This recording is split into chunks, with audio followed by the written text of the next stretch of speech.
Clue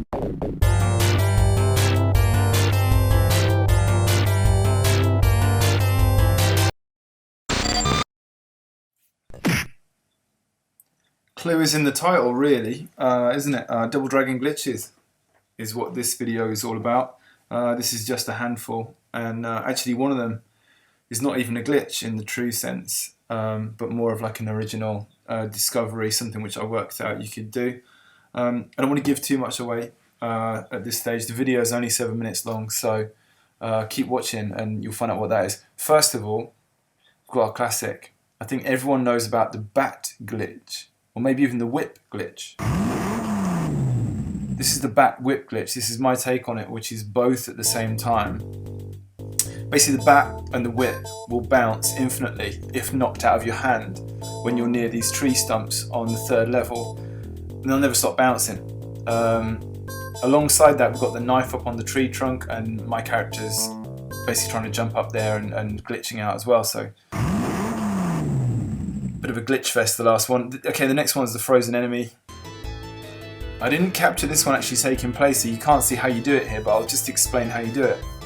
This is, of course, Shadow Warrior's hideout, the last level, and this guy's kind of hiding in this alcove, and as soon as you walk past him, at a certain point, it triggers him to activate, and he walks out of his alcove, he comes down. If you turn around really fast and you get the timing just right, if you practice it gets easier. If you time it just right and you punch him as soon as he comes out, you kick him as soon as he comes out. Don't elbow him, don't do a knockdown move, just do like a regular move like a kick or a punch.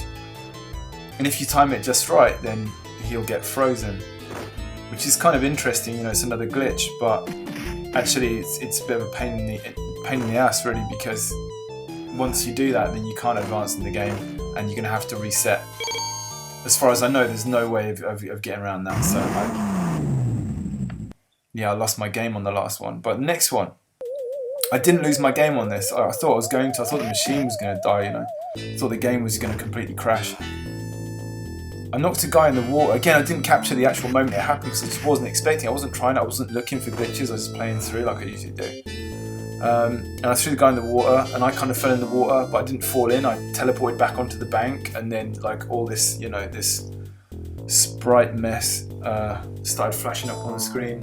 And then for a moment, I thought I was stuck. I thought I couldn't advance, and there's nothing I could do. I was getting ready to reset the game. I didn't. I kept going, and then eventually I hit something there. And then I thought to myself, you know, well, okay, if I can hit it, then maybe I can kill it. So if I just keep hitting it enough times, even with a punch, you can only hit wherever this is supposed to be once. So this glitch has affected the hitbox and you know, the amount of hits like this thing can take is completely different to a normal character. Difficult to hit as well because you know where it is from minute to minute. So I just had to keep swinging away, and eventually it died, whatever it is. And I could carry on. But yeah, I tried to replicate this glitch again. I really wanted to do it again. I couldn't. This was a real one-off, this one. I've never seen it before on YouTube or whatever. I've never seen this, so I had to record it. You know, I put on the recorder and recorded the footage of that. This is what I was talking about at the beginning. This is it's not really a glitch actually. It's just a funny little trick. It all starts with one thing. The fact that you can't kick that knife usually. If you try and do a regular straight kick, the knife's going to hit you in the balls, and no one wants to get a knife in the balls. But I discovered if you do a flying kick, you've got to time it just right. So the timing has to be perfect. If you time it just right, you can flying kick the knife out of the air, which looks pretty cool anyway. But it allows you to do this kind of exchange. As soon as you pick up the knife, and he's off the screen, as soon as you pick up the knife, he will not throw another knife until you throw it back at him. He doesn't catch it, it goes off the screen, but it looks like he catches it, you know. You throw that knife off the screen, it looks like he's received it and thrown it back. So I was spending hours doing this. This is probably more fun than the actual game itself. I was having a whale of a time. And then yeah, once you can do it here, you can do it in other places where someone else has got a knife. You can like jump in the air and do like a flying kick and flying kick the knife out of the air, which looks nice. And this is how you deal with this guy once he comes out the hole. He goes straight back in there, and he drops another knife, and then you put that in a bobo. And that's how I usually do that section now. Bit of knife tennis, followed by a knife in the face, and an extra knife, and then a knife in a bobo. And then you can knock him down this hole. In fact, he was supposed to go down first time. Check it out, but he didn't. He fell over the hole for some reason, but he went down that time. Nothing more satisfying. Yeah, so the next one, there's loads of these end crashes, they happen all the time. My one was, I recorded this one because it's pretty weird. Again, I didn't capture it happening, it's the usual thing. Guys walking in the door at the end, after you've killed Willie, all the guys are trying to escape, and then you try and kick them as the door's closing and the game glitches.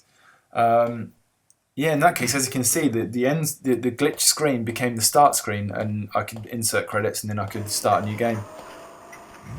I was hoping at this point there'd be like a glitched out version of the normal game, but unfortunately there wasn't. I did see one where there's an end glitch that one guy recorded. When he began a new game after the glitch had reset it, he couldn't hit anybody and no one could hit him. Which doesn't sound very good really. I mean, it makes the game a bit more tedious. You can't hit the enemy and the enemy can't hit you. It's like never ending game, you can't progress, so it's not really worth doing if you want to get any enjoyment out of it, but it is interesting. I think the programmers of Double Dragon, they must have... it was an adventurous game anyway. I think it was ambitious at the time. It was quite open-ended. When you finish a level, you just walk on to the next one. Bosses don't just appear, they come out of doors, they come up elevators.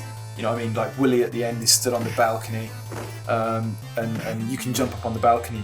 They tried to put him up there, and it just made things more and more complicated. So I don't blame the programmers, but that's one glitchy game. Double Dragon glitches. See you later, folks. Hope you enjoyed it.